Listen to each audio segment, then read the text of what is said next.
What's good, friends list? Episode 53 of the Game Pass Gamecast coming at you. Project Lockhart, Microsoft's rumored next-gen system with a focus on entry-level pricing, has been a continued discussion point as we creep closer to the start of the next console generation. But new reports show we may finally see the system fully revealed next month. So, this week, we look at how the rumored Xbox Series S will impact the potential sales of its console big brother, the Xbox Series X, and who exactly we will see this value-priced console speak to the most. Also, Phil Spencer is assuring fans that Project xCloud is not designed to, and won't, remove the traditional physical console work, but will it help close the gap on performance issues on the rumored Xbox Series S the later the console generation goes? Plus, new placeholder social media accounts for Fable and Perfect Dark registered to Microsoft employees have been spotted, but will this smoke truly lead to the fire that could be their reveal at the upcoming Xbox Game Studios event later this month? We discuss all of this and much more on the newest episode of the Game Pass Gamecast. Now the fun begins.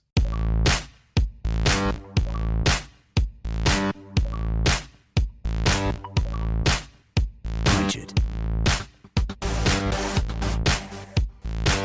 Stop! You violated the law.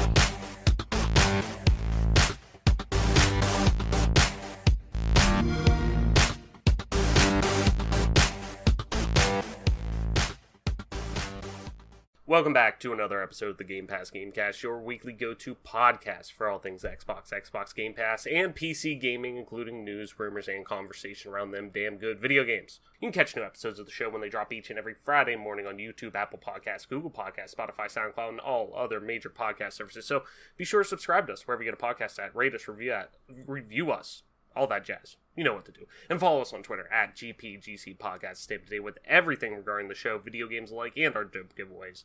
I'm your host, as always, Travis White, aka Travis, on most internet platforms. Joining me, as always, my partner in crime from a remote location in the process of doing a little renovating and moving in a new crib, Mike P-Pack. Mike, what's good? What's going on? And what have you been playing lately? And what's been going on in life, man? I mean, you're obviously traveling a little bit right now.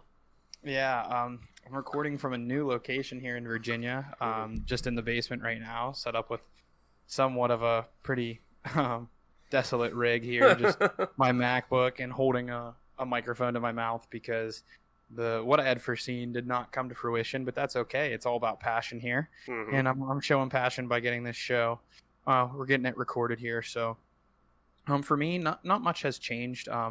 Basically, just in the process of helping my girlfriend and her mother move into a townhome in Virginia, and I will be moving following my undergraduate coursework in December. I will be moving here probably in January, February time. And yeah, so just kind of before we move a bunch of furniture, before we order a bunch of appliances and stuff, just kind of getting the townhouse a little bit in shape, and just getting it to where we want it.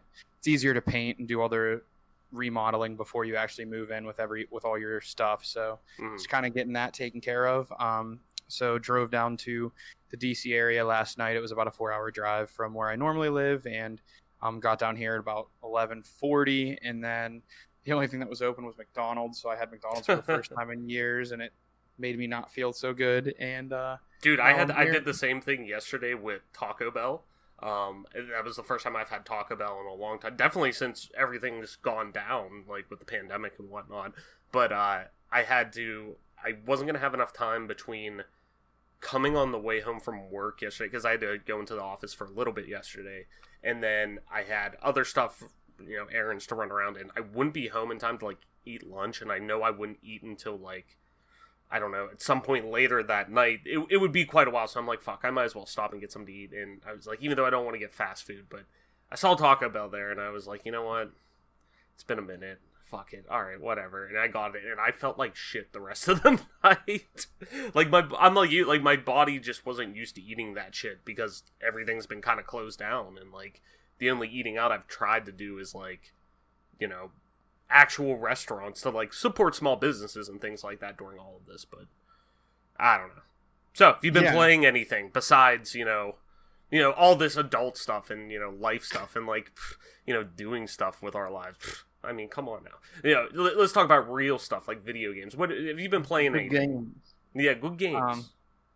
I have just been basically playing, now that the Halo 3 Insider has ended, unfortunately, I've basically just been playing some Age of Empires and the Golf Club 2019, kind of getting ready, just because I'm really into golf right now as far as just like a lot of my free time I've just been playing golf, so I haven't been playing as many video games. But with the Steam Summer Sale, I need to pick up a couple of single player games and kind of get something going there. But it's looking like I need to find a PS4 and play The Last of Us, even though this is an Xbox show, play the first one through and play the second one. So I have some stuff coming down the pipe, but as of right now, pretty much just more of the same.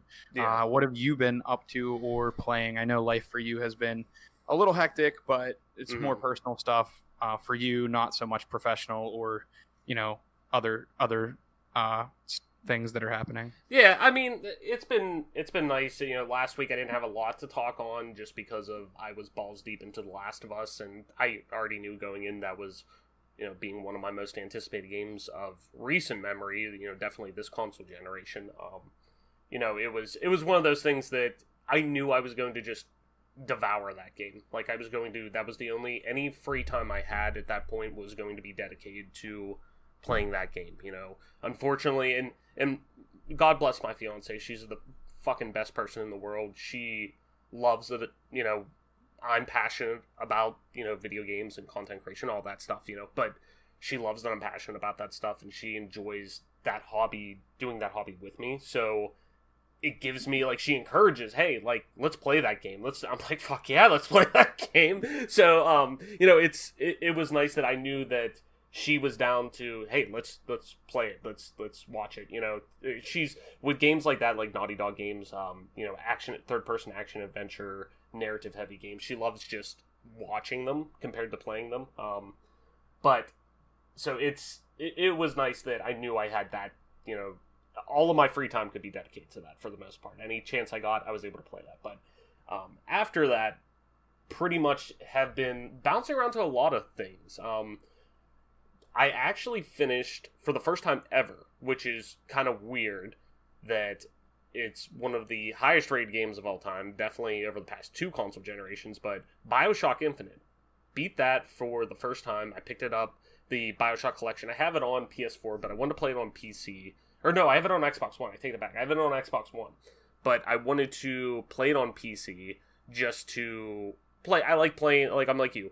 I'd much rather play at a higher frame rate. Now that my PC's been upgraded a bit, I've been wanting to play more things on PC, so I decided to play that and jump into that, and it was absolutely phenomenal. Loved every moment of it.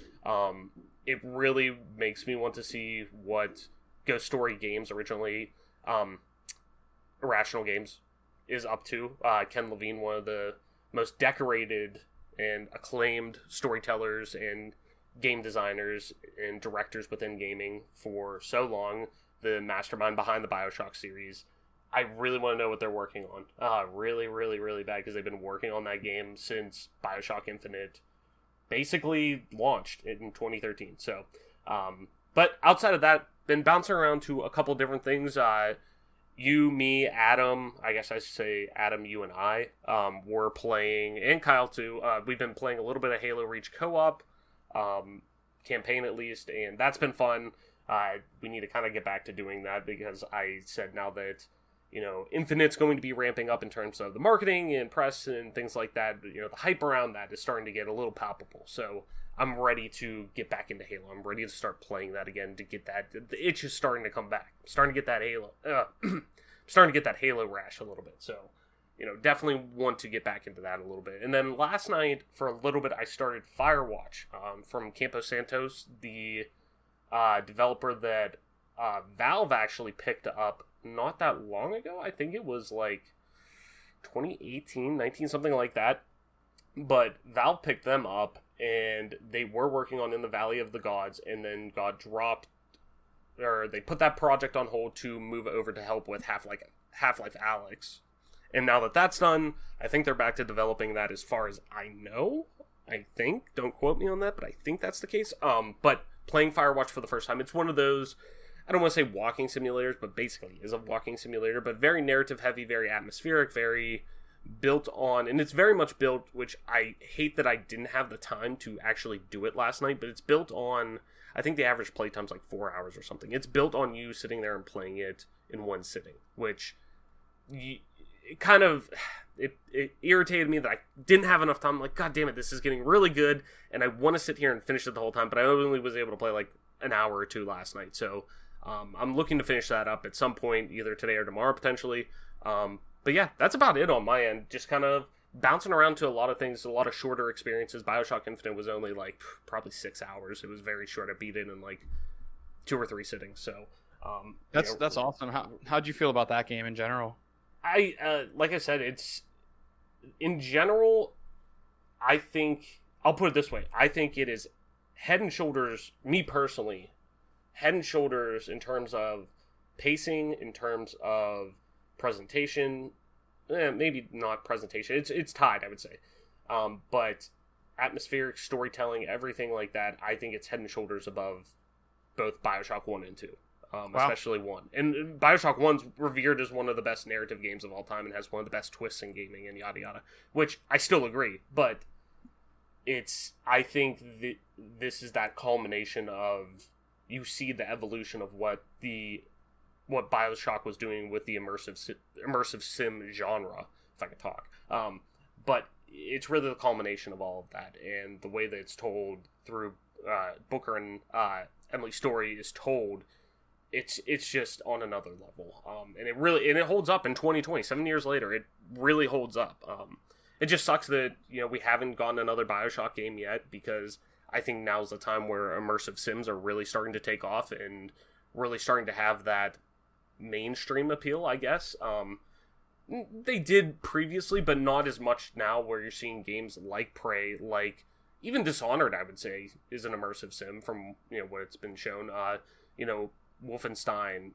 I would even like potential. Well, Doom's more of an FPS, but it has the RPG elements and things like that kind of, I feel, put it more immersive sim than previously.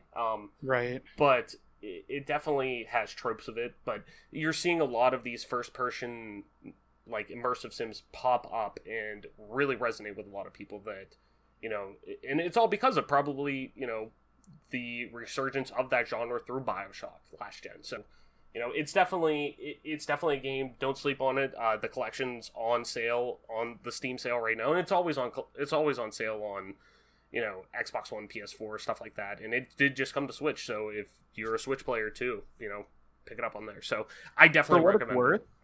For what it's worth, BioShock, the original, is better than Fortnite per IGN. However, BioShock Infinite, not so lucky to be better than Fortnite based on IGN's reviews. Just a little FYI.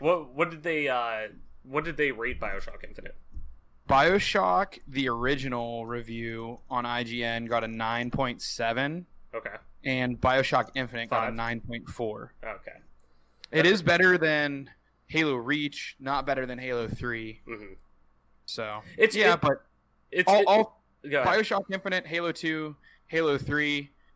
I'd have to double check on Halo 1. Elder Scrolls Oblivion and Skyrim are all games that are worse than Fortnite. Just an FYI based on IGN rating. Not sure if anyone's familiar with that out there, but figured I'd let you guys know that. Yeah, that Twitter account is pretty funny. It's crazy because it's like reviews have evolved so much even since then, and it's crazy to think they're so.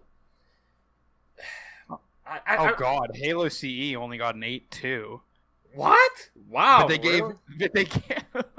But Halo Master Chief Collection got a 9.5. Yeah, and that was Ryan McCaffrey over at IGN. He's the lead with the previews team over there, and is Mr. Xbox on over at IGN, and really in a lot of communities. So, he did re-review that recently, and he said whenever the PC port went out, especially too, and saying that take away, if you look at it previously back when it launched, looking at it now, it's drastically 10 times better in terms of the experience you got out of the box day one.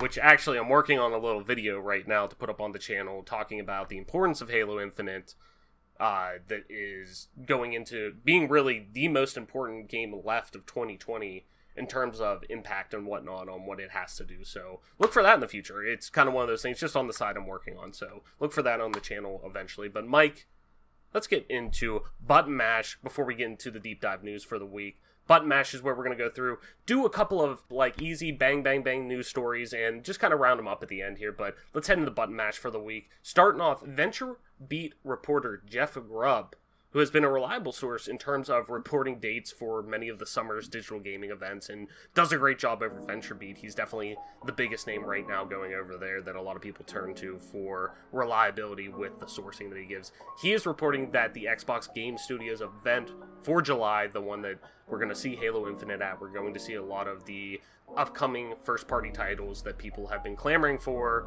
with Xbox. Supposedly, he has that saying that it is going to happen on July 23rd.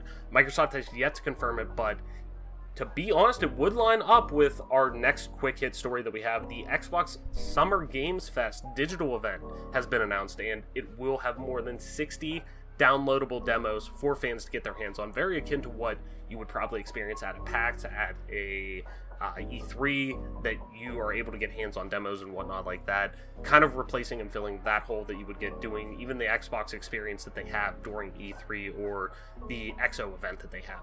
And that is going to be from July 21st to the 27th, so kind of slides right in there. So not sure yet. Like I said, Microsoft has yet to confirm that, but it will be interesting to see how that kind of shapes up as we get closer and closer to that date now that we're into July. Speaking of next gen, according to a press release from 2K, NBA 2K1, its PS5 and Xbox Series X version will release at a suggested retail price of $69.99 USD. That's a $10 increase from the traditional $59.99 USD price point for which the PS4, Xbox One, PC, Stadia, and Switch version will still launch at. So if you're going next gen with 2K, whenever you consoles launch this fall, you're going to be paying $10 more for the PS5 and Xbox Series X version, which definitely sticks out to me, and we'll touch on at the end of this. But moving on, Microsoft is permanently closing all but 4 of their physical brick and mortar stores.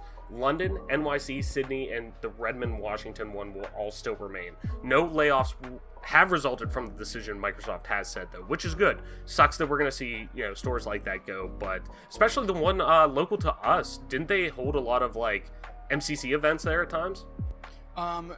Like qualifiers and things like that for the grassroots programs? Yeah, there wasn't one as far as I knew in Pittsburgh. I know there was one in Ross Park Mall, but maybe that's what I was thinking of. They did not hold qualifying events. One that comes to mind would be like the closest to us would be like Tyson's Corner in Virginia, which is about 45 minutes north of where I lived. I know a pretty substantial amount of players of the Halo 3 community when Halo 2 2v2 or Halo 3 2v2s was the game that everyone was playing on Sunday tournaments there. I know their turnouts were like 20 plus teams at Tyson's Corner here in Virginia. So definitely a little bit of a bummer for most of the grassroots Halo players, especially if you lived in an area of a Microsoft store. They might not have had the best prizes because you were going to get a Microsoft store card or whatever, but those were good for games or controllers, whatever you really wanted. So by and large, I mean, a free entry tournament where you were getting prizes like that is pretty sweet. Yeah. So yeah, and it just builds community. It builds the community up, and that's what, especially since we've moved to a primarily online multiplayer infrastructure for the past really 2 console generations now. You've seen a lot of couch co-op die and a lot of couch LAN and stuff like that kind of die off. But anyways, moving on. Call of Duty Modern Warfare adds 200 player mode for a limited time to its Battle Royale portion, Warzone. I've yet to see a date attached to how long it will be active though, but definitely jump in there. As always, it's a pretty big update that's coming to Modern Warfare that touches up a bunch of different things, but the big highlight there was with Warzone adding a 200-player mode for a limited time. So if you're into Warzone, jump into that and do that with your buddies. Asobo Studios, the developer behind the critically acclaimed A Plague Tale: Innocence, which I do give that a vouch, that game is fucking fantastic, has announced that the title has now sold over 1 million copies across PC, PS4, and Xbox One. So great news for them. Excellent game by all means. Check that out. It is on Game Pass for PC and Xbox One, I believe both. I know definitely console. Yeah, because it's on the PC app. So yes, it's on both. Definitely check that out. Don't sleep on that. In the similar vein, Ace Combat 7 has shipped over 2 million copies worldwide, and that is also shipped, that's not sold, but shipping 2 million copies worldwide for a flight sim game like that, or flight action sim game, whatever you want to call it, is definitely a pretty big mark to throw around. Moving on, Microsoft released a new little trailer highlighting optimizations for the Series X and Smart Delivery. Go check that out. I'll throw that in the description below. Just a little splash trailer that I thought was cool and a lot of people were talking about.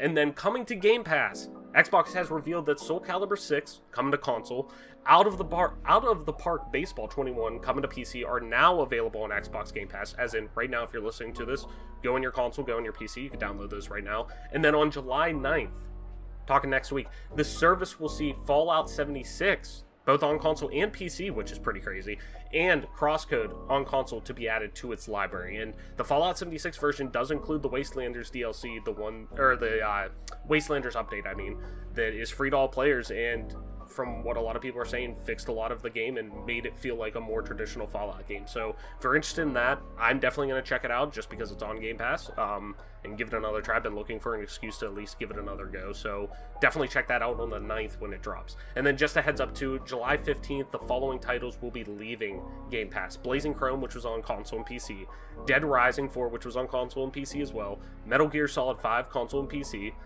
Time Spinner on PC, Unavowed on PC, and Undertale on PC. Definitely play Undertale. Undertale's a great fucking game. So, Mike, anything stick out to you before we kind of move on to the deep dive news that you want to touch on a little bit? Yeah, I feel like the biggest thing besides, obviously, the Microsoft Store is closing. That's kind of like a minuscule event, but to Halo players, it might suck a little bit. The Xbox Game Fest sounds amazing, and that's where we have gotten not confirmation, but that's where we should see the first gameplay of Halo Infinite. So July 21st is a big deal. Hopefully, yeah. I don't think we'll probably see it then, but the July 23rd event, the actual event, like that they're gonna have, that direct, like the digital event that they've been hyping up for how long now? No, I agree. I think those first couple days of that event are probably going to be more like ID at Xbox, maybe indie games, things like that they're gonna get their hands on. But I'm with you.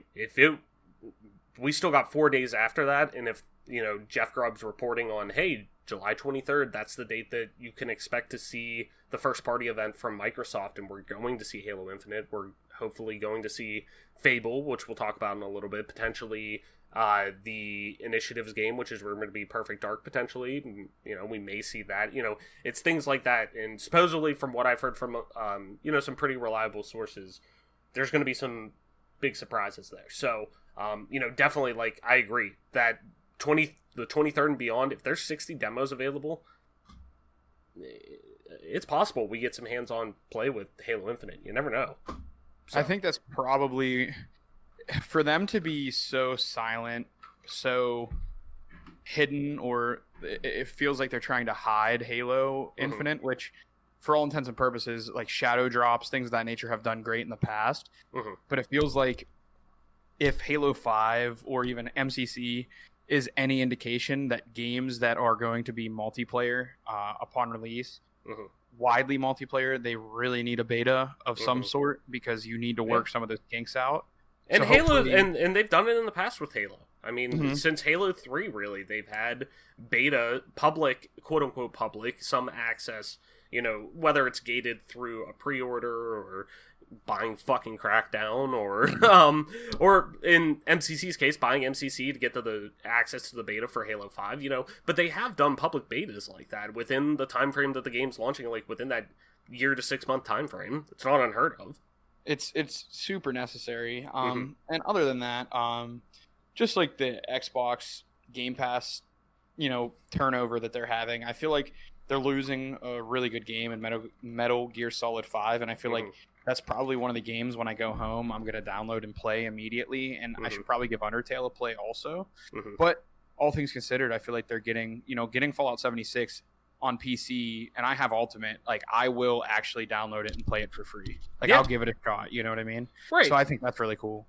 Yeah, definitely. The one thing that does stick out to me, with all of this, besides what you said, it's all relevant to some degree, and, obviously if we're talking about it on here, but the one that sticks out to me the most, besides potentially, obviously, the first party event and whatnot, and, and I'm really happy for Asobo Studio with A Plague Tale Innocence, because I can't stress that enough. That game is excellent. Please play that game, especially if you like stealth games, and this one is very narrative heavy, which is awesome.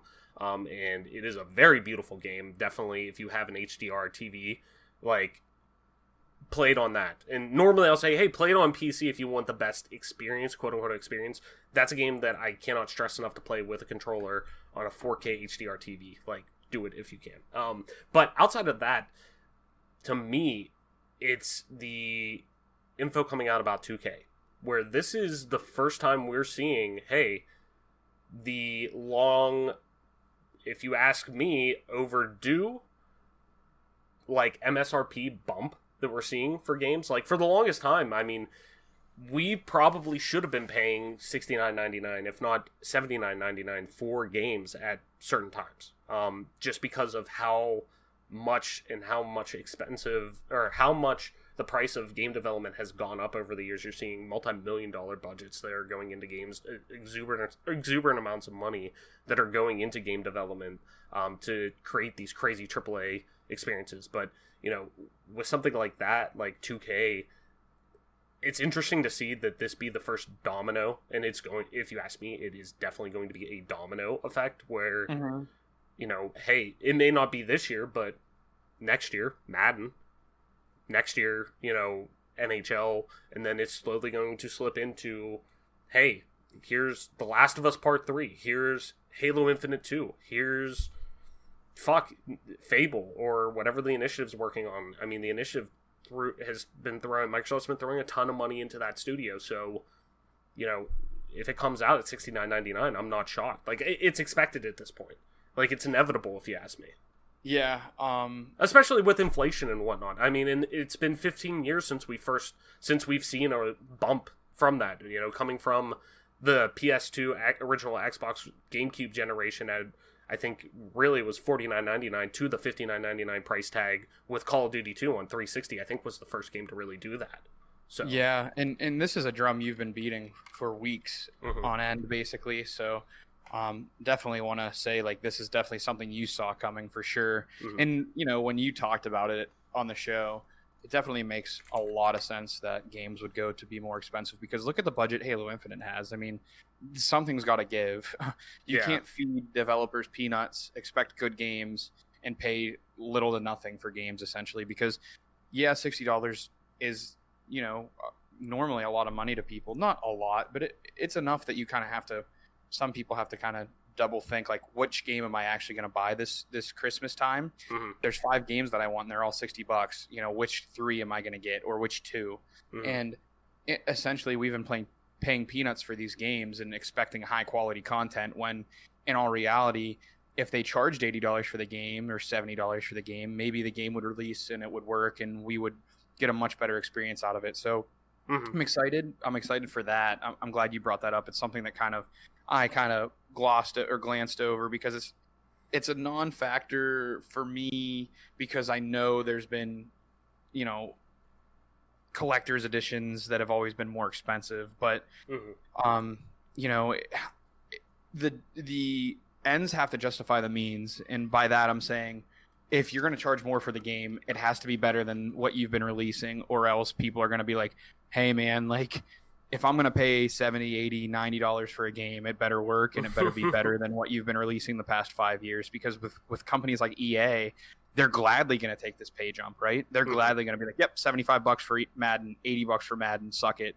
And if they're releasing the same shit they've been releasing year after year, people are going to stop buying it. Yeah. And that's just the way it is. So no, 100%. And that's going to come with that, I think. And, if we see that continued rise in quality, and granted, you got to play inflation into, about this, inflation does play into it too, that, not in the minimum wage though. No, true. No, not to be political, but it doesn't. Minimum wage stays at $7.25. Inflation never affects what you should make on minimum wage. Yeah, which is pathetic. But that's a discussion for another time. But if we're talking about cost and cost effectiveness and whatnot, that kicks us right into our first deep dive news article for this week. We're talking Microsoft's second next-gen Xbox is reportedly set for August. Let me cut you off there. Okay. Can I cut you off real quick? Yes. I want all the listeners of the show, the hardcore listeners that have been here for a long time, even if this is your first show, you'll notice, but everyone who's been listening for a long time, notice how just perfectly my boy T-Dog there made the segue into our news section. Well, no, no. I screwed it up because I ruined it. Yeah, what the fuck? But I just want everyone to realize how smooth that transition was. I appreciate that, brother. I appreciate absolutely. that. And we gotta appreciate the content, and we gotta appreciate the passion that we put into this. And my God, that was a flawless transition that I just had to ruin to showcase the occasion. I mean, I a blind squirrel finds a nut every now and then. I'm not gonna lie. So, but Right. but I appreciate that, man. I really do. So let's kick into that news story I was talking about. This comes from Tom Warren over on The Verge. As always, links in the description, as we always do. Go over there, give Tom. I almost said a lick. That would have been fucked up. Go over there and give Tom a click. I'll take the blame for that one. I threw off your mojo. Yeah, you threw off my everything. God damn it. Anyways, let's get into it. A leaked Microsoft document recently hinted at the company's second next-gen Xbox, and now rumors suggest it will be fully revealed in August. Eurogamer reports that Microsoft had originally planned to unveil the console codenamed Lockhart in June. Microsoft has now reportedly moved these plans to August, and Eurogamer claims the console will be named the Xbox Series S. Microsoft has been working on the second, cheaper next-gen Xbox for months. A Microsoft document leaked last week shed some further light on the company's plans. Microsoft's Xbox Series X dev kit, codenamed Dante, allows game developers to enable a special Lockhart mode that has a profile of the performance that Microsoft wants to hit with this second wave of console. While we've been reporting this performance includes a slightly underclocked CPU, The Verge has seen additional documents that suggest Lockhart will actually have the same speed CPU as the Xbox Series X. The Lockhart console will also include 7.5 gigabytes of usable RAM and around 4 teraflops of GPU performance. The Xbox Series X includes 13.5 gigabytes of usable RAM and targets 12 teraflops of GPU performance for comparison. If the reports are accurate, Microsoft can choose August to unveil the second next-gen Xbox alongside pricing for the Xbox Series X. This second console is designed as a more affordable option with 1080p and 1440p monitors in mind. Microsoft would have to detail some type of pricing alongside its Lockhart reveal, and it's reasonable to assume it will be heavily tied to the Xbox All Access subscription. So Project Lockhart really hasn't been a secret for quite some time now, with rumor mills churning with whispers of it all the way back to E3, or to 2018 after E3, when Thurrott's Brad Sam first reported on Project Scarlet launching in 2020, and, to his understanding at the time that Project Scarlet was a family of systems, not just one singular systems. Obviously, that message has been ironed out a bit now, both on our side with the media and Xbox's as well, with Scarlet officially referring to the Series X and Lockhart beginning to become this rumored development name for the entry-level version. So it's been here for quite some time is what I'm trying to say. So while we've talked about it a few times before with less details floating around, I have to ask, what market will this console satisfy? Does it have a chance of potentially being cannibalized by the Series X if, say, it launches day and date with that same console? And in August, do you think we're going to get a price and release date, right out of the gate with this when it's revealed, Mike?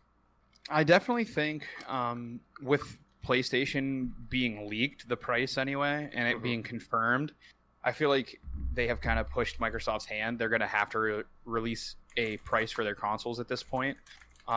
With them being, with the information coming a little later, they also have that kind of heads up where they can kind of decide where they want to go with it. As far as what market will this, suffice, I suppose a console like this would be very good for someone who may not be a enthusiast, may not want to pay the money for a gaming computer, may not want to pay the money for an Xbox Series X. I think it'll actually do okay. I think providing another option for customers who might not want to pay the premium price for a PS5 or even a Series X, but getting into that next gen, I think it's reasonable, and I think it's probably going to actually sell pretty well. I think if anything, it might hurt the Series X sales personally, and the reason being is if you're pretty much saying that it has almost every single hardware element that the Series X has, but it's going to might not look as good, it might not run as fast. There are going to be plenty of savvy purchasers out there who just don't really want to spend the money, and I think that ultimately it will kind of split sales with the Series X. I don't think either console will do particularly poor, but I do think that, you know, whenever you give your customers a choice like this, it's going to hurt your bottom line with, like, let's say the Series X was the only console that was released. Obviously, that console is going to sell. Mm-hmm. So I think it's obvious, and it's me pointing out the obvious, that console is going to do a little worse. Mm-hmm. But I think they're doing right by the customers by giving them the option that, like, maybe you're not that into it and you just want to have a next-gen console to play with your friends. And if they want to use the Series X, by all means, they'll be able to purchase that, but you're still going to be able to keep up with a Series S. I think that's great by Microsoft, and I think customers are going to appreciate that honesty, and they're going to appreciate having the option to go with either one. Mm-hmm. No, definitely. I don't disagree. I think that, though, my only concern is because it does play into what Microsoft's been building as Xbox being this platform, and that's probably going to be, you know, a theme of this episode, considering the couple more news articles that we do have. We're probably going to end up talking about that a lot, but, you know, it definitely plays into Microsoft's, we don't care, you know, what you play on, just so you're playing our games. And it could be phone, tablet, Xbox Series X, Xbox Series S, now potentially the Xbox One, Xbox One X, you know. So it definitely plays into that, and I think it will help that message. And, you know, it could potentially, if they come out, and like you were saying, with the PS4's price pretty much being leaked by a lot of different sources, and it sounds like it's going to be $499. You know, I think that Microsoft has been holding out, and, you know, I definitely think that you look at, you know, the Mixer situation, you know, that to me, while, you know, obviously they had some, you know, internal issues that were going on, you know, between low viewership, a lot of the, you know, workplace issues that were popping up with them that needed to be pulled out from the root. And, you know, I totally agree with all that. But, you know, at the same time, too, closing down a big subsidiary like that definitely helps offset, you know, a console manufacturer that's looking to launch their console at a loss.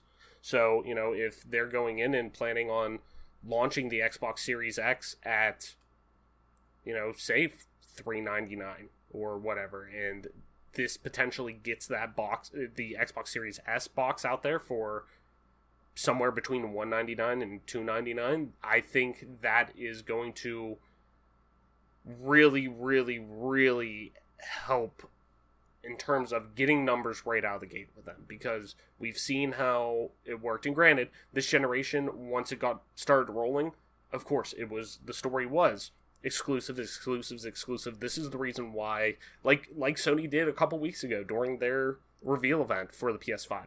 They sold you reasons. Okay, this is the reason. Yes, we're doing hard generational cuts, but this is the reason why you want to do that, because we can only give you these experiences on a PlayStation 5. And they gave you reasons to go and buy it. They gave you Spider-Man Miles Morales. They gave you, you know, they gave you Horizon Zero Dawn 2. They gave you all of these newer titles that, hey, you can only play these on a PS5. This is the reason why you want to buy those.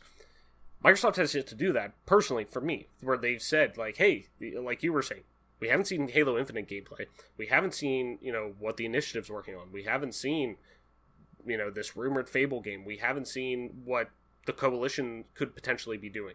We haven't seen what else is coming to this box right out of the gate. You know, we've seen Hellblade 2, which looks fucking phenomenal, and I cannot wait to play that, but we don't have a date on that. We don't have anything necessarily concrete on that. Hopefully that's there, you know, later this month whenever we get to that July event.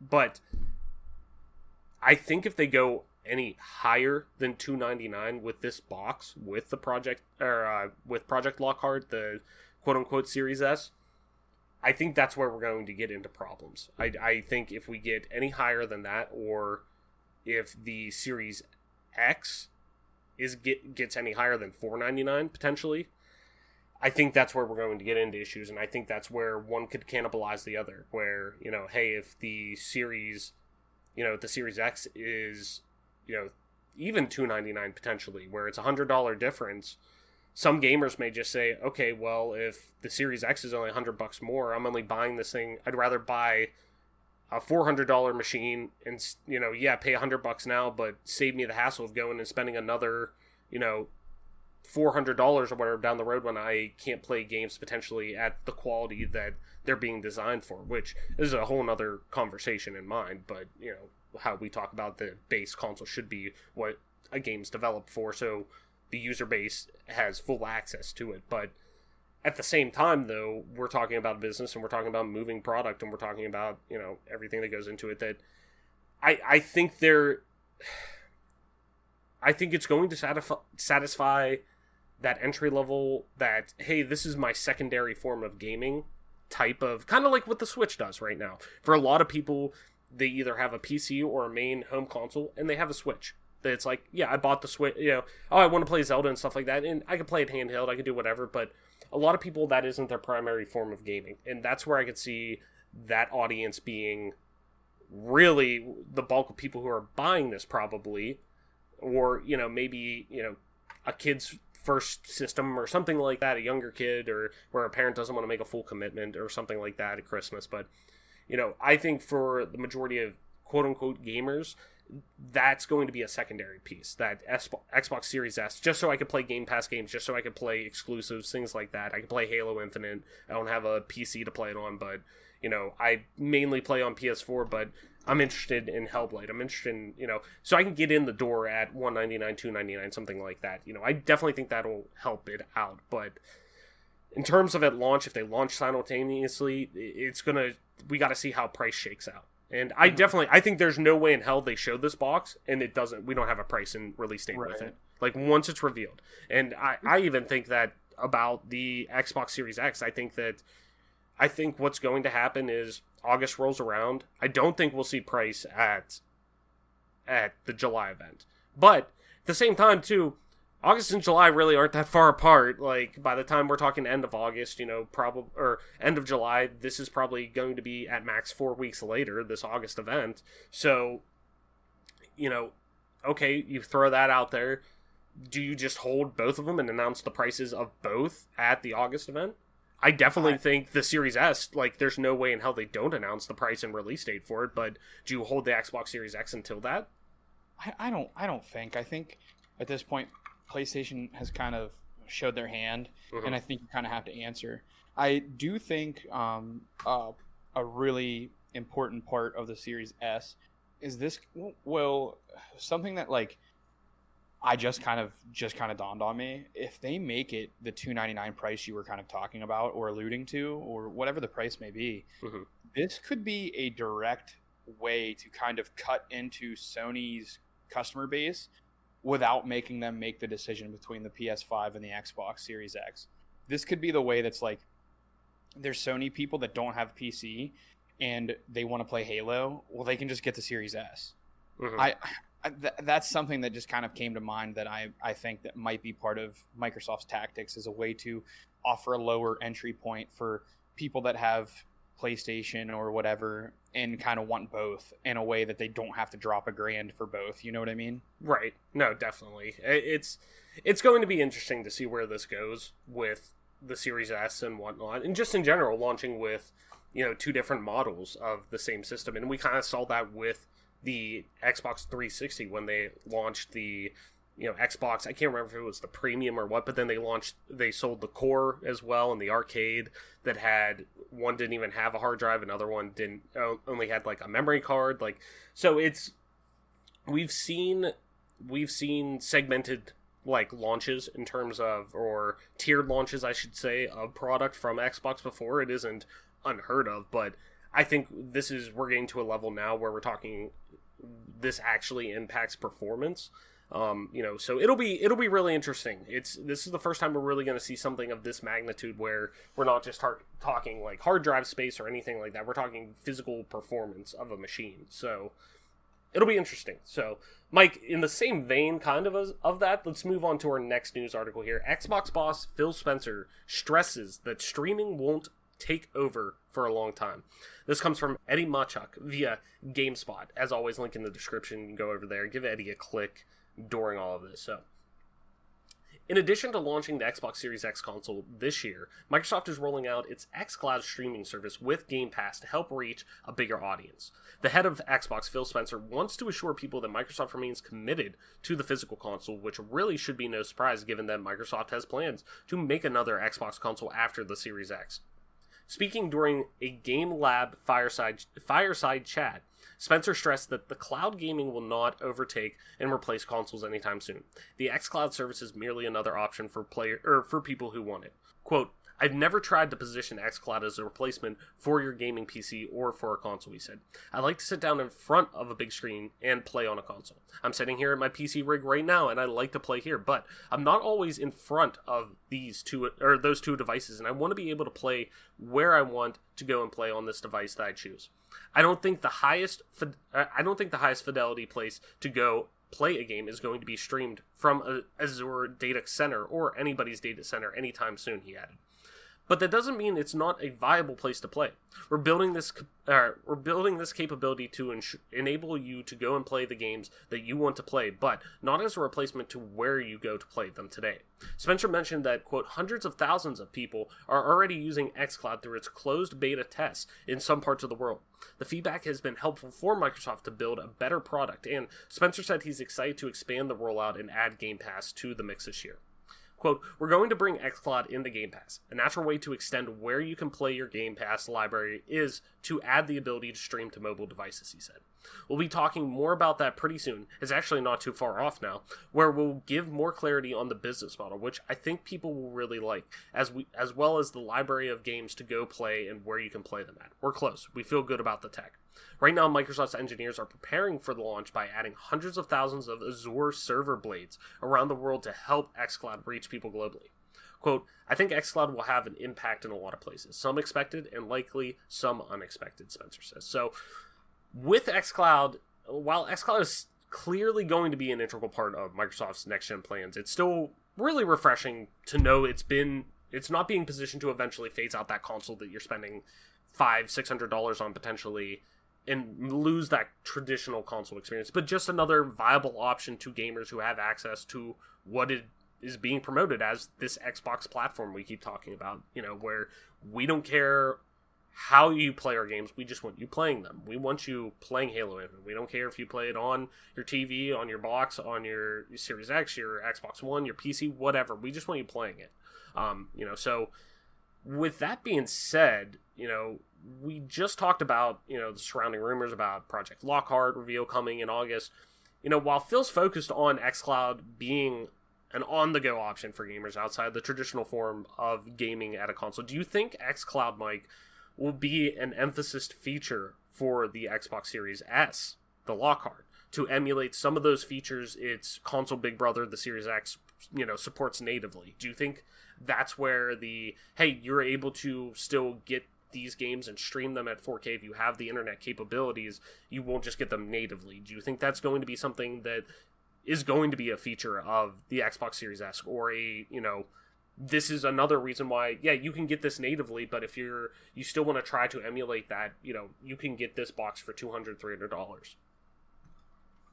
Yeah, I definitely think it's a possibility that this has been talked about previously on the show, so I won't go too deep into it, just for those that have listened before. But I think this is the possibility that you and I have kind of discussed at length about what Lockhart would have been, and now we know it's going to be the Series S.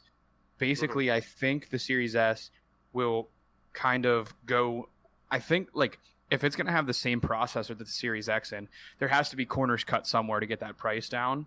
The corner that's going to be cut is the hard drive space. I would imagine that would be the easiest thing to cut. And when you cut hard drive space, you're going to have to give people the opportunity to stream. Now, for me, where I'm moving, you might be jealous, and others that listen to this show might be jealous, but I'm sitting here with gig up and gig down. So to me, the streaming option is going to be great. I'm going to be living somewhere where the internet is just phenomenal. However, a short 4-hour drive home that's not the case. And it's crazy to think that I will live in such a metropolitan area in the outskirts of DC that the internet is going to be amazing. We have Verizon.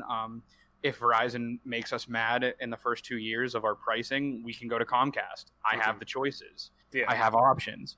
At home, that's not the case. You're No. stuck with Comcast. You're stuck with neighborhood providers. I think that the Series S could seriously be an option where they're going to have to cut prices somewhere, and using the streaming service on a console like that makes a ton of sense. Again, I have had friends, you have demoed the xCloud service on the phones.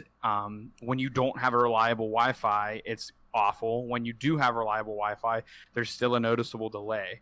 Now, will we ever get to a point in technology that delay is non-existent? I believe we will. I think it's stupid to think that human nature wouldn't get to that point. However, the way it is now, we're just not there yet. So it'll be interesting to see what they do with this. But I do think the Series S will be kind of the first dipping the toe in the water of how far can we push this streaming market view or streaming option to our customers. Yeah, and that's what it's all going to come down to, really, is, I'm sure Microsoft is run by very intelligent people on the tech side, that I'm sure they're taking into consideration, okay, is this going to be a feasible, investment on our end to work on this technology, to implement it into the, Series S or something like that? Is it worth doing that if a majority of our consumers, one, aren't going to use the service because a large majority of our users don't have access to appropriate network connections to be able to support what they're getting out of it? Or is it, okay, we have the technology enough through our Azure servers, that we're able to actually support. You don't need as high of a, you don't need as high of download speeds to be able to communicate with us to get that, 4K or 1080p 60 frames, image quality and performance quality to your box as you would if potentially another, less powerful server like we're seeing with even Stadia or something like that. So it's going to be interesting. I would think that, if you ask me, the way that they're implementing this, like, I wouldn't be shocked if potentially it's included, like, on the Series X. Like, I wouldn't be shocked. There's too many series at this point. I'm getting all confused. Like, I wouldn't be shocked if it's included with, the $499, $599 box of the Series X. Like, I wouldn't be shocked if they have that functionality built into that, because it just seems like they just want to give you as many options as possible as a gamer to play their games. And that just buys into it. That just is part of all of that. That if they're, now granted, there's less of a reason to have that on a Series X, because the later we get into the console generation, and kind of like what we talked about on Party Chat last week, where we said, oh, okay, what's going to be, we raised the question of, okay, since we're going to have cross-gen titles for 2 years or so, what is going to be the first true, like, Xbox Series X exclusive title? Well, if we're looking at, similar specs of the Xbox Series S to really what's comparable for an Xbox One X or a, PS4 Pro or something like that, okay, you're already seeing, like, granted, the Xbox One X a little different from the PS4 Pro, but looking at the PS4 Pro, you're already starting to see technical limitations with that. If it's a similar, performance standpoint of that in the Xbox Series or the Xbox One X, how long are you going to be able to physically be able to take that console forward? Is this going to be a short-term thing where you launch and it's really relevant for 3-4 years or something like that? Who knows? And that's where I think xCloud comes in handy with a system like the Series S, where it's, okay, as we get longer into this console's life cycle, you're still able to play these games that we're putting out natively. They may not be to the performance level that you're hoping for, but here's this option. If you're a part of xCloud and you're a part of the service or whatever, because I'm sure it'll be a subscription service, because it's not cheap to run those servers. So, hey, if you're part of this, you're able to still get these. You're able to get dedicated servers that will stream you these games at a high fidelity at a, reasonable cost of your data in terms of, download speeds needed, we're going to be able to make that happen for you due to the technology we have. That's where I see that coming in handy with it. But I mean, primarily, it's still going to be, hey, on your phone, on your whatever. I wouldn't be.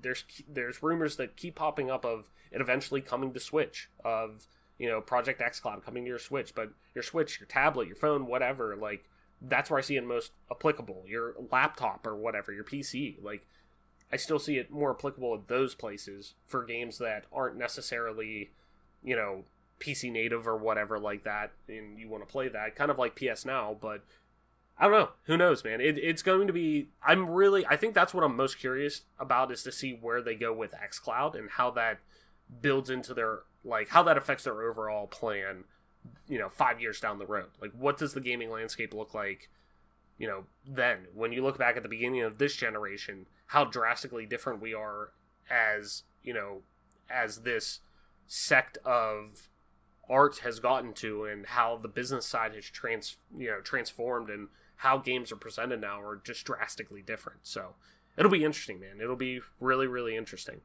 So let's head into the last news article for this week. Xbox downplays mysterious Fable and Perfect Dark social media accounts. This comes from Jordan Ullman over on IGN, as always, link in the description. And there's actually 2 articles that I'm going to reference in here, so I'll throw both of them over there. They're both from Jordan. He does great work, so be sure to go over there to support him, give him clicks and whatnot. Microsoft has downplayed the significance of 2 social media accounts that reference Microsoft properties Fable and Perfect Dark, but fans aren't convinced yet. Last week, fans picked up on an @Fable and @Perfect Game accounts, both of which were registered in early 2020. Verge journalist Tom Warren noticed that the Perfect Dark account was followed by a Microsoft employee, which turned out to be Ken Lobb, creative director at Microsoft Studios and former Perfect Dark developer.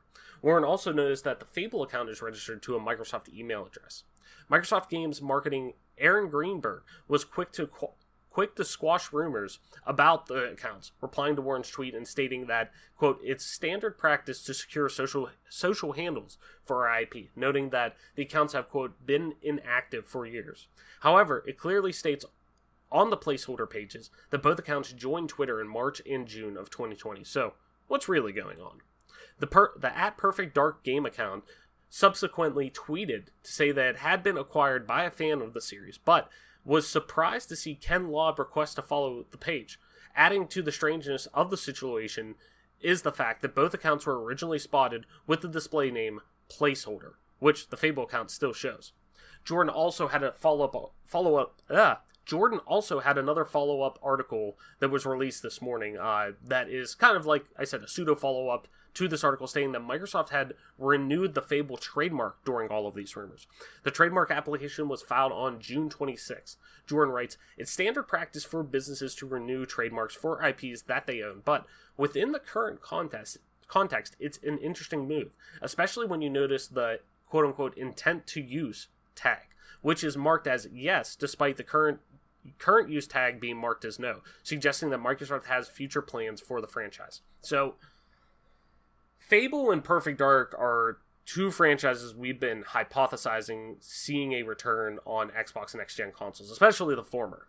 Playground Games has been attached to the Fable rumors since 2013, like 3 years ago, when the studio announced they were opening an additional studio and hiring for their next project that was quote-unquote an open-world action RPG.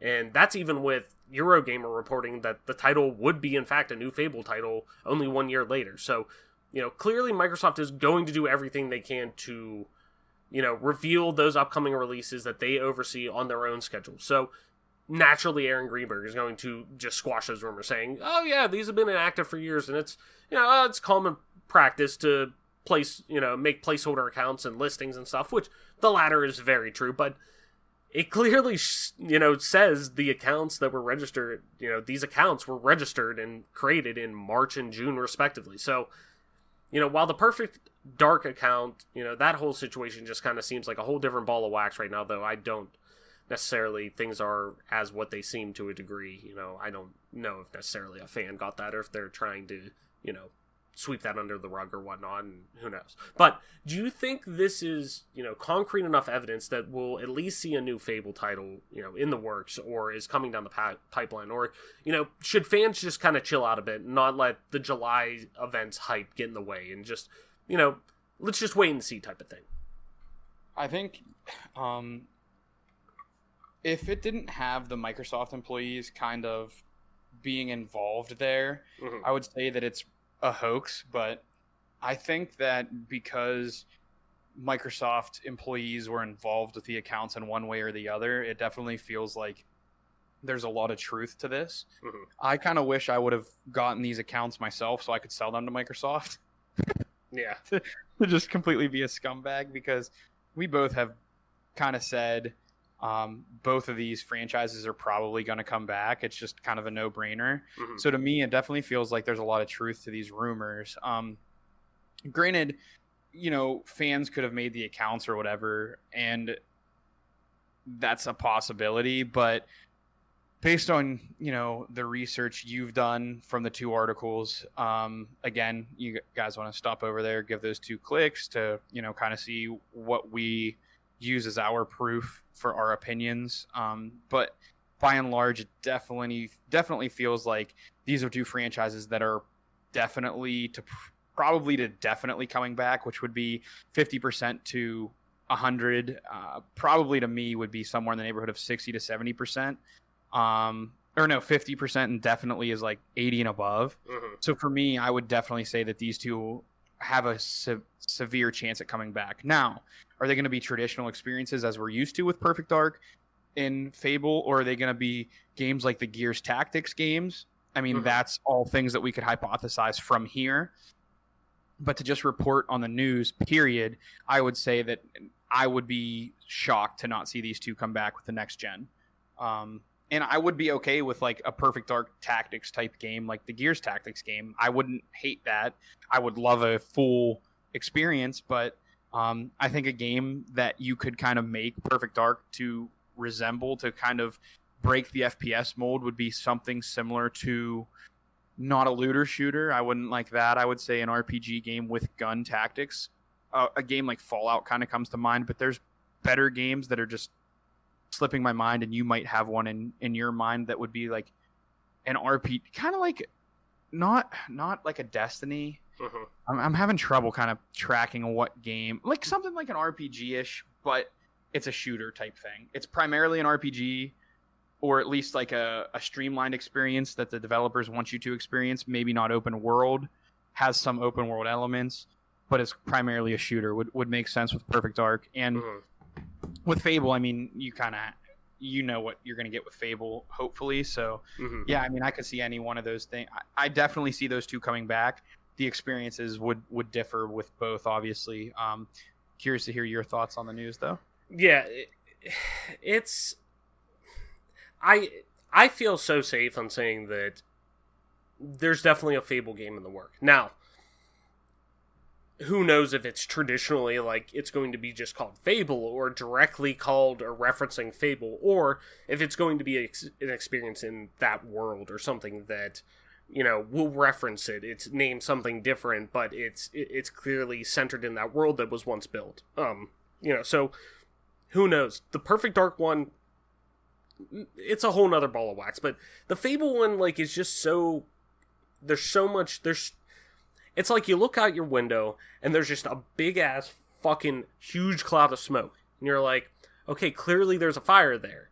Like, I don't need to go and check. There's something's burning there. Like, so with this game, like, you look and you see all the surrounding evidence that goes around with it. You see you follow those breadcrumbs. You're like fucking James Woods following, ooh, piece of candy. Ooh, piece of candy. Ooh, piece of candy. You follow it right there, and you're like, oh shit, there's the box I get fucking trapped in, like James Woods. So, like, you see that you're led right to see, like, there's far too much evidence that there wouldn't be, a Fable game right now, just because of everything that has come out regarding Playground Games and, what they've been working on. And now, like I said, though, it may be not physically direct, like referencing Fable, but it might be in that world. It might be, it might not line up exactly with what we played in the past. But And what it's really hard to think, what does a Fable game look like as an open world action RPG in 2020 compared to when we last played Fable 3, which was what, like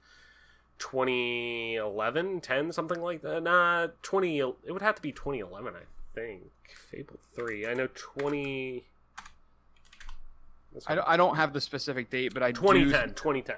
Yeah, I was gonna say it's like junior, senior year of high school. It was senior year of high school, like Christmas time, senior year of high school. So it's I'm sure you look at that, and we're looking at a 10-year difference now. That it's like, look at how games have transformed in that time, and especially quote unquote open world RPGs like Fable, and we've seen them expand and really in terms of the density of them and what you're able to do within them has really kind of been blown up. And especially too, you think of with Fable, and it really did remarkable things with having that you could play as good, you could play as bad, and every interaction for the most part affects what you do within the game, and how it's perceived and how your character is and yada yada. But that's a trope now that is so just ingrained with everything you do in a role-playing game for the most part, that it's like, okay, well, what do you got to do now for it? Like, what are you going to do to separate yourself as now what Microsoft is trying to do as, hey, we've seen the success that Sony's had with first-party exclusives, this polish that you find with them, this polish and this level of writing that you don't see, and the presentation, everything like that. Like, we've seen that translate to sales and critical reception and whatnot. They're wanting to obviously get a piece of that pie. How do they do that with a title like Fable? And I enjoyed Fable titles back in the day, still do, but like, when you hold up Fable compared to God of War or something like that, like, there's a clear gap. There's a clear jump in quality that we're seeing. And I really hope that Playground Games is fucking awesome. What they were able to do, let's put it this way: if Playground Games can get me into actually literally liking a racing game, they could do anything, because I'm just not a racing fan. I've never been, for the most part. But the Forza Horizon series is fucking incredible. It's so much fun.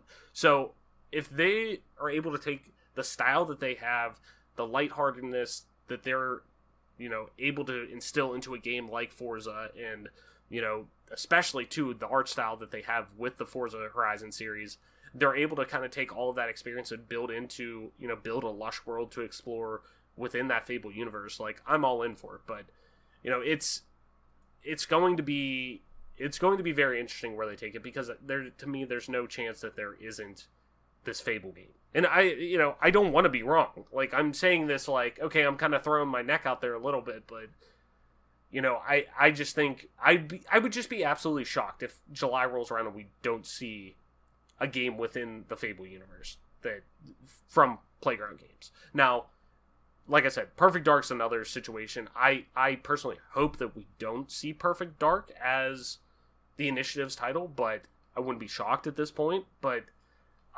me personally, I would just I would hope for something else from the Initiative. I want to see them create a new IP that is recognizable. This is a grassroots, homegrown, started internally Microsoft studio that I would rather see. Like, I want to see them create their own intellectual property. I want to see something that Microsoft can latch onto and hold on to and say, okay, we're not just repurposing a game that, and no offense to Perfect Dark, because I still would like to see what that game looks like as a modern day title, because of all the advancements we've seen with the FPS genre, and especially like the stealth genre and things like that. Like, I'd like to see them take a crack at that and what that would look like now. I still would play it, but I want to see Microsoft have that. Okay, Sony has Uncharted, The Last of Us, God of War, Spider-Man. I want them to say, we have Halo, we have Gears of War, we have Hellblade, we have whatever the Initiative's working on. Like, I want to see Microsoft start to make those steps towards, okay, you know what? We can let our games talk for once. Before, we had to let our hardware talk, but now fuck it, dude. Mm-hmm. These games stand on their own, and I don't think they get that with a Perfect Dark game necessarily. I hope I'm wrong. it would be it would seem really silly for them to spend the amount of money they did for a studio like the Initiative to then just make them like make a game that's already been made, basically. Right. Like you said, like you kind of want them to get their feet wet with their own IP, and I totally agree, because it would seem like a waste to just use them to make Perfect Dark. And again, I'm not saying Perfect Dark Zero is a bad game. I'm not saying it's a bad universe. That has nothing to do with my comments or your beliefs. Right. It's just a sole fact of like the Xbox is severely lacking so they are looking desperately for an RPG title or some type of streamlined game, and we've said this before, something that compete with The Last of Us, something that can compete with the Uncharted series. It is with the Horizon Zero lacking. Dawn, like another open world RPG. They don't have that internally that they can prop up and say. I mean, it's awesome because they've always gotten Elder Scrolls games because look, like the Xbox exclusive Morrowind, but like. But that and they're still, and I mean, good. they're still very intrinsically tied to Bethesda, and and when I say Bethesda, I mean Speaking Bethesda. Of, I just drove past Bethesda and Rockville on my way here. I was gonna say ye old Rockville, man. But they're still so intrinsically tied, and when I say Bethesda, I mean Bethesda Game Studios. The studios that bring you Elder Scrolls, Fallout, soon Starfield. So. When you see those games revealed at an event, it's usually with Xbox. It seems like, at least with how big Todd's gotten over there, he seems to like to work with Xbox or work with Phil and bring, at least reveal a lot of their things at an Xbox event, which they've done the past couple of times that they have had something to show there. So, it's I just want I know the work that Microsoft can do. I know how talented some of these teams are within Xbox Game Studios. They have, and granted, we've seen now that you can't just buy success with what Mixer became, with where you throw a lot of money at these huge name streamers and nothing pans out with them.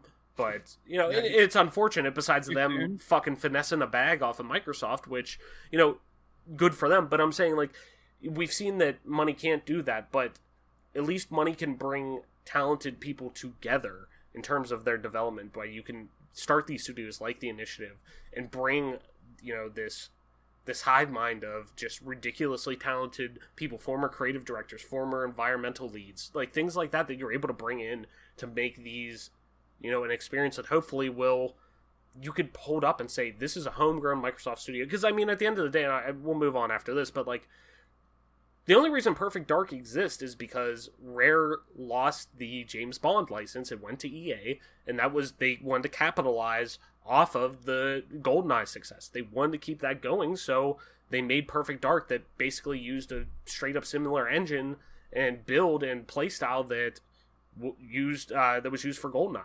And they just built off of that and wanted to make more of that because they've seen the success that it had. So I want to see something that, and like I said, I'll gladly play it. I'll be excited for it because I do want to see what they want to do. But I want Microsoft to. I want to see them have the gall to be like, you know what? I'd rather wait 4 or 5 years. I'd rather wait till 2 more years down the road, and have them have a full development cycle, creating a whole brand new IP that Microsoft could just call their own and not say, well, we got it from the Rare agreement. No, it's homegrown. You will only, like Halo, like Gears of War, you will only ever associate this with Xbox. That's what I want out of that they can build off of that. It has to be an RPG experience. Yeah, 100%. Especially from the Initiative. 100%. Or like I said, maybe the Fable game can do that. I hope it can, because I would love to see Fable reinvented with more, I don't want to say tropes, but like more modern, or a modernization of what an open world RPG is now. Like, I really would love to see that, and I think they can do it, no problem. They make awesome open worlds in the Horizon, in Forza Horizon. So, I'm gonna be excited either way. But I just, in terms of the Perfect Dark side, I just really hope that I'd really like to see something original. So, Mike, let's head into Party Chat, our last segment before we wrap up here. And if you're familiar with our show, if you've been a long time listener, you may remember Party Chat. We take questions from you and whatnot, and we answer them, but we brought it back, doing a little bit of twist on it. So each week we're going to propose one question at the end of the show that we want to discuss. Could be as simple as, what's your favorite story beat in a game, or what have you been playing during quarantine, or could be more in depth as to why the negative stigma around gaming still exists. And, after we answer it ourselves, we're going to kick it over to you to tweet your responses to the question over on our Twitter at GPGC Podcast, and we'll read some of those responses the following week. So, last week's question: with Halo Infinite technically being cross-gen, what franchise do you think is strong enough for Microsoft to put a new entry as the first Xbox Series X exclusive title? And one that I picked out here, Mark D7920 over on Twitter says, I would love to see the initiative's title push to be the reason... hold on, I gotta make sure I'm reading this right. I would love to see the initiative's title be the reason to buy an Xbox Series X. There we go. I think I added another word when I was copying it over. But with the budget for the game probably being huge, hopefully they can make something that resonates with a lot of gamers. If not, the next Gears of War title potentially. Kind of falls in line right with what we were saying before about the initiative that, and I think we both kind of said that last week, that that's the title that I think is just innately attracted to, now being aligned with the Xbox Series X and that level of quality that we're hoping to see from a first-party studio. So I definitely agree with that. Gears of War, I don't know if that has the potential to necessarily move consoles like it previously did back in, last console generation, but I don't know. We'll see. So this week's question, though, which do you think we will see first? Any new information regarding The Elder Scrolls 6 or the release of a 10th anniversary edition of Skyrim for next-gen consoles? Mike, which do you think we'll see first? Any new information regarding Elder Scrolls 6, or do we see the release of a 10th anniversary edition of Skyrim on the Xbox Series X? You already know. I'm going to troll the shit out of this question. Mm-hmm. Yeah, it's going to be the 10th anniversary of Skyrim for the next gen. Yeah, I don't think we... I mean, there's been rumors floating around of potentially Bethesda holding their own event in July, I believe. I believe it's this month. We obviously haven't heard anything yet about what's going on with them or whatnot, but a lot of people, since they canceled an E3 style event, at least internally, it sounded like, from what I've heard, ZeniMax wanted to potentially still have an event, so they were going to do something because they wanted to start promoting Starfield. I don't know. I still don't think... Let's put it this way. We know as much about Starfield as we do about the Elder Scrolls 6, and Starfield is the next game to come out, and we know nothing, literally, about it besides a splash screen that we've seen, a 30-second teaser trailer or whatever, that showed us nothing. So, I think we even potentially see a 10th anniversary edition of Skyrim before that, but hopefully I eat my words on that, because I would hope that we see something from... Starfield any day now, for the most part, at least by the end of the year. And it sounds positive, like we might, but I don't know. Who knows? But, yeah, I definitely think before Elder Scrolls 6, definitely a 10th anniversary edition of Skyrim. And that's any information, too. So, like I said, I'm like you. Fucking, I hope I'm wrong. I would love to be wrong, and then just be like, yeah, it's coming out, and then, it's going to be out in 2022, and here's what we got so far, and blah, blah, blah, and then also, too, next year we're going to do a Skyrim 10th anniversary edition, or whatever. Cool. Perfect. That'd be awesome. But I just don't see that happening. I think they keep milking that Skyrim train, and I don't blame them, because people keep fucking buying it, but, it is what it is, man. So... time to hear what you guys think. Tweet us at GPGC Podcast. Let us know what you think about if we're going to see any new information regarding Elder Scrolls 6 or the release of a 10th anniversary edition of Skyrim for the Xbox Series X. Let us know what you think over on Twitter at GPGC Podcast. And you never know, you might just have your response read on the show like Mark D did this past week. So, Mike, I think that's going to do it for our episode this week. Why don't you tell people where they can find you to talk about all things, Elder Scrolls 6 and whatever the fuck we're going to hear anything about it, or, Starfield, or anything we talked about today. Where can people find you on the interwebs to chat about all of our nerdy video game news? Yeah, you can find me on Twitter at ToySoldier, ToySXLDIER, and you can find me on Twitch at MP_ToySoldier. Nice. And as always, I am your host, Travis White, aka Travis, on most internet platforms, including Twitter at Travels_. That's TRAVLESS_. You could also find me streaming time to time over on twitch.tv/Travels_, the same as Twitter. And you want to play some video games with me, you can do so over on Xbox Live at Travless, just regular Travless, Travless. And as always, that's pretty much the same on every gaming platform. So by all means, look me up. Let's play some games. Let's have some fun, man. So Mike, I think that's going to do it for our newest episode of the Game Pass Gamecast, your weekly go-to podcast for all things Xbox Game Pass, and PC gaming, including news, rumors, and conversation around them damn good video games. You can catch new episodes of the show when they drop each and every Friday morning on YouTube, Apple Podcasts, Google Podcasts, Spotify, SoundCloud, and all other major podcast services. So be sure to subscribe to us wherever you get a podcast at. Rate us, review us, all that jazz, and follow us on Twitter at GPGC Podcast. Stay up to date with everything regarding the show, video games, alike, in our dope giveaways. So that being said, thank you everyone for listening, sharing, and being a part of our growing community. Game on, wash your hands, be careful. We're starting to see spikes again with the coronavirus and everything, especially in our area. It's getting scary again. This thing's very real. Just be careful. Everyone be careful. Be considerate of others. Wear a mask. By all means, just wear a mask. Wash your hands, all that jazz. Mike will tell you wash your ass like he did before, too. Do that as well. That usually helps. In other ways, not just the fucking coronavirus. So, with that being said, thank you everyone for listening, and we will see you next week.